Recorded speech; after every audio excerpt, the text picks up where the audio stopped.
Hello everyone, I'm Project Illuminati. And I have some great news. But first, let me tell you about it. Since the release of Globs of Doom, which was probably like a few years ago, people have been asking for a new Nicktoons Unite game. And if they ever did get one, there were three things they wanted it to be. Memorable, large, and above all, Nicktoonish. The first Nicktoons Unite game didn't fail to please. But then again, that was back in 2005. 2006 brought us Battle for Volcano Island. 2007 brought us Attack of the Toybots. Finally, 2008 brought us Globs of Doom, the more recent Nicktoons Unite installment there is. However, Butch Hartman recently confirmed that he is currently working on a fifth installment of Nicktoons Unite named Nicktoons Unite Dimensional Overdrive. Information about this game has been shared between me, Invader Teen, and Jocksnot, who personally asked me to do my top 10 ideas for boss battles for Nicktoons Unite Dimensional Overdrive. But I refuse to do top 10. It has to be top 11.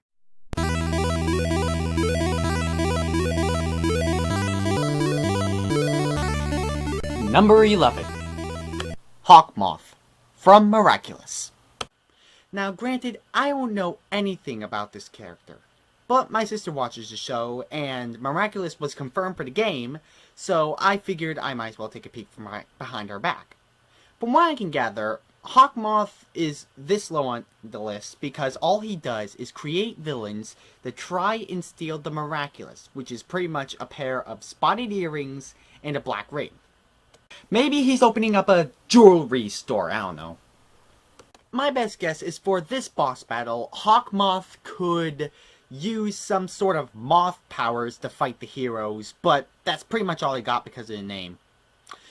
There's another question that's been bugging me before I move on to the next one. Why don't Ladybug and Cat Noir hide their Miraculous in a building and build a wall around it? There's an answer for that. Because that never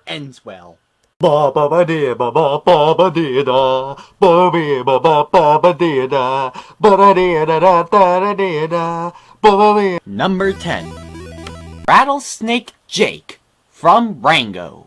Some of you might be saying to yourselves, but Rango is a movie. I mean, he shouldn't be in a Nicktoons game. Well, that's too bad because Butch Hartman confirmed Rango to be in the game, so shut up. Anywho, I'm thinking Rattlesnake Jake could return to the town of Dirt, corrupted by Lord Corrosive, otherwise known as the main villain of this installment.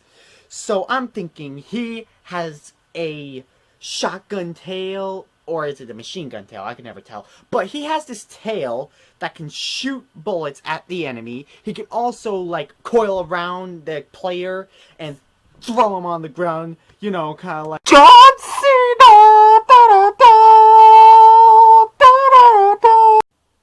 Where the heck did that come from?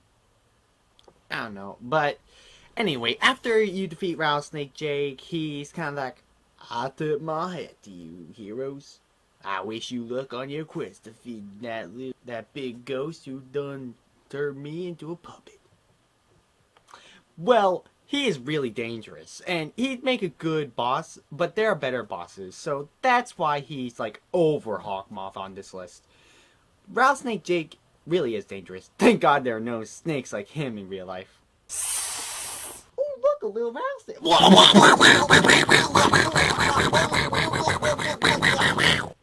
Number 9. Infinite Goliath from Random Cartoons. The Infinite Goliath is one of my favorite sketches from Random Cartoons. He has a lot of cool and unique powers. But then again, so does the Illuminati. For example, I have the ability to make explosions happen with a snap of my fingers. Watch! FYI, I may or may not be responsible for the eruptions of Mauna Loa.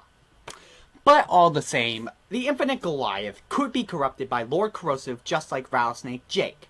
He could use his laser beam eyes. He could use some dark powers. Maybe even summon some henchmen. Maybe a black hole. There's just a lot of potential for this guy. Now, granted, people think he's more of an anti-hero, but no. Shadow the Hedgehog was the anti-hero. This guy intends to be evil, but doesn't be evil because he's on parole for ruling a galaxy. I'm starting to see why he didn't get his own series. Like, how do you get parole for ruling a galaxy? Like putting Donald Trump in prison for running for president. But all the same, the Infinite Goliath is more than capable of being a boss battle for this game. But there are other options, which is why he's number 9. But hey, single digits! Number 8. Verminius Snaptrap from Tough Puppy. The way I see it, Verminius Snaptrap can fight the heroes by using a giant robot that Doom has personally created. And how would you defeat this giant robot? The Power Rangers! No, the Power Rangers are not confirmed playable, sad as it may be. But you do, however, defeat it the same way Sora can defeat a giant Heartless. Where have I heard that cliche before? Attack on Titan? Or Shadow of Colossus? Or any game that involves a giant fucking monster? But a giant robot would be cool, especially if it was called the Kruger Snaptrap, themed after the Kruger rat from the first episode of Tough Puppy. That's basically all I can do, unless you have lasers, missiles, and I'm getting too carried away. Let's move on. Number 7. Dark Mayhem from the Thundermans. Just saying his name automatically screams potential. I mean, he could lure the heroes into a trap, then somehow use his dark powers that he has to try and destroy them. Thunderbolt here, Thunderbolt there, electrical surge, a big old I think you get the gist that Dark Mayhem would be a great boss. Let's move on with the countdown before I cause any more explosions. Let's get to it! Darn it, I snapped again! Number 6. Vendetta from Making Fiends. Do I really have to do this one? Okay, you win, now do this one. So, I guess Vendetta is confirmed to be a playable character in this game, but she is nothing without her fiends, which is why the Syndicate kicked her off. So I guess to prove herself, she uses her fiends to try and destroy the heroes, and when she's defeated, she's all huffy, puffy, and kind of admits why she's not part of the Syndicate anymore, and eventually joins the heroes to get her revenge. Rotten to the core.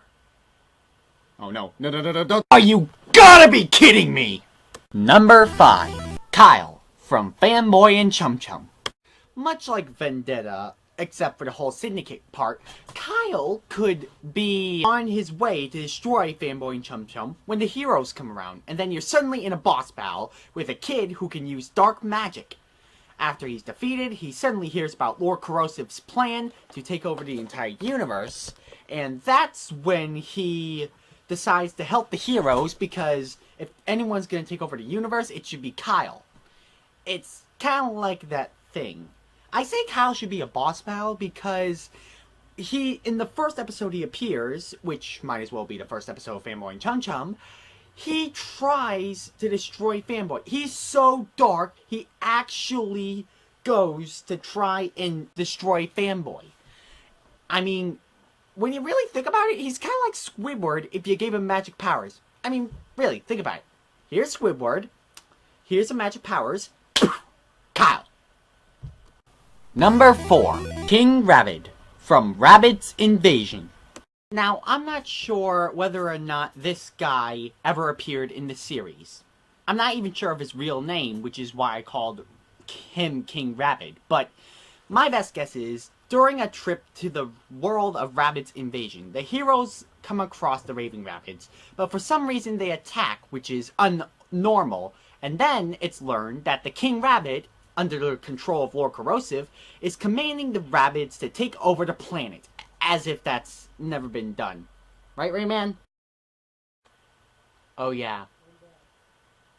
Anyway, the Raving Rabbits really are a right fit for the game, and King Rabbit would be a right fit for a boss battle. That's pretty much all I have to say. If I say anything odd, then I know.